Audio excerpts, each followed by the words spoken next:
Bonjour, je m'appelle Étienne Verschuren, je suis un architecte DPLG, installé depuis 1978 en Picardie et romantiné et en retraite donc depuis seulement 3 ans.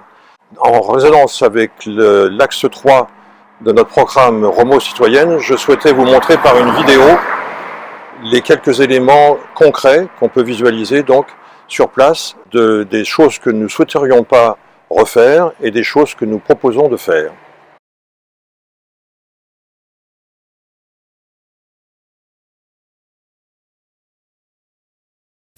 Le parking d'Ulysse est un exemple justement d'une nécessité de stationnement qui a été résolue par une imperméabilisation totale d'un site. Je ne connais pas tout à fait le détail, mais on dit que le lendemain ou le surlendemain de son inauguration, les eaux ont été tellement abondantes que les plaques d'égout voisines se sont soulevées.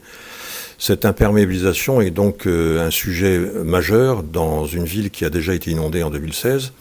Et nous sommes surpris de voir que la réaction est toujours de bitumer. Il y a 2 pauvres emplacements d'espaces verts peu plantés. Et surtout, ils sont minuscules au regard de la surface imperméabilisée. Il y avait d'autres solutions, des parkings en dalle gazon, des parkings en revêtement poreux. Et en tout cas, quelques places en moins auraient permis de faire un aménagement paysager beaucoup plus sympathique. Oui, donc ici, nous sommes rue de Veillin. L'aménagement a été fait récemment, on est sur la piste cyclable et vous voyez que nous logeons complètement les portails donc des pavillons qui sont contigus et la moindre voiture qui souhaiterait franchir la piste cyclable n'a aucune visibilité. Alors l'autre particularité de cette rue, c'est d'être en pente depuis l'usine Caillot. Et en fait, les gens se plaignent justement que les vélos qui descendent donc cette piste cyclable, au ras donc des sorties de parcelles de maisons, descendent relativement vite et donc l'accident est toujours possible d'une voiture qui sortirait donc sans avoir trop vu ce qui se passait dehors. Donc l'autre particularité de cette rue, qui est une caricature qui pourrait être amusante si ça était un peu désolant, c'est qu'en version nocturne, les réverbères sont placés au mauvais endroit. C'est-à-dire qu'en fait, c'est la rue des voitures qui est éclairée et non pas la piste cyclable. Comme on peut le voir sur ces images, la rue est parfaitement éclairée, ce qui n'est pas nécessaire aux voitures qui ont des phares.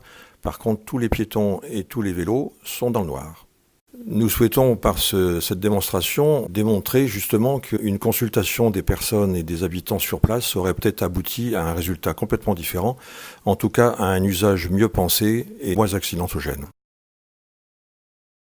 Donc là nous sommes rue de la Forêt avec une particularité de piste cyclable où en fait il faut traverser la route avec la dangerosité que ça suppose pour enchaîner sur l'autre piste cyclable, la discontinuité est donc manifeste, et on ne comprend pas très bien pourquoi, puisqu'en fait c'est justement en arrivant devant le rond-point qu'on doit changer de côté. Un petit peu plus loin, une autre particularité de cette piste cyclable est d'avoir une confrontation avec une arrivée d'une chaussée perpendiculaire dont le stop est assez mal géré, puisqu'en fait vous allez voir que finalement la voiture arrive en même temps que le vélo. Finalement, la voiture ne sait pas où s'arrêter. Est-ce qu'on s'arrête à la piste ou est-ce qu'on s'arrête à la bande blanche ? Ça aurait pu mal se terminer. Autre exemple, rue de Selle, nous sommes pratiquement au bout de la route qui mène donc vers le rond-point de Super U et la station d'épuration. Nous voyons que la chaussée a été toujours bitumée avec sa piste cyclable et ça se termine sur un gravillonnage stabilisé, mais dont on ne connaît pas la suite, c'est-à-dire qu'en fait, soit mon compère va s'en aller sur la droite, soit je vais continuer au-delà de la glissière vers le rond-point.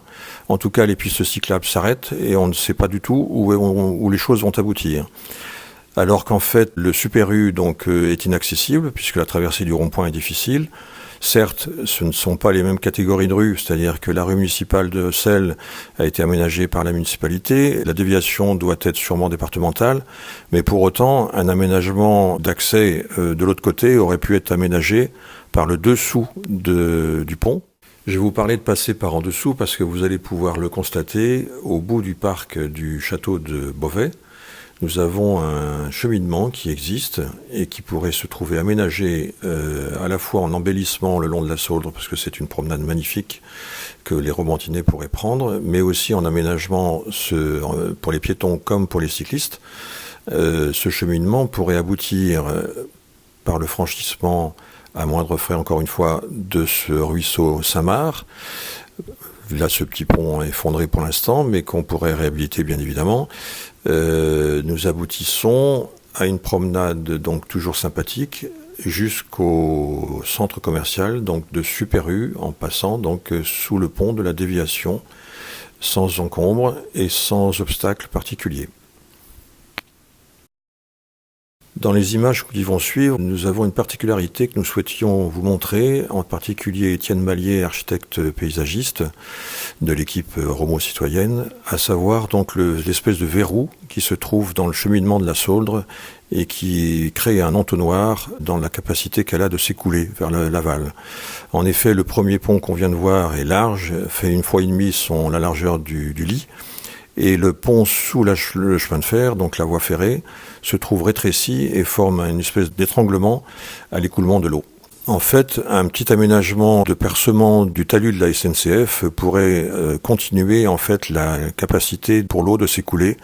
Et cet équipement existe dans le pont précédent du côté de la CAF, donc de Saint-Exupéry. Et nous pensons qu'une étude devrait être faite pour savoir si on pouvait décongestionner ce passage et améliorer donc l'écoulement de la Sauldre dans ces périodes de crue.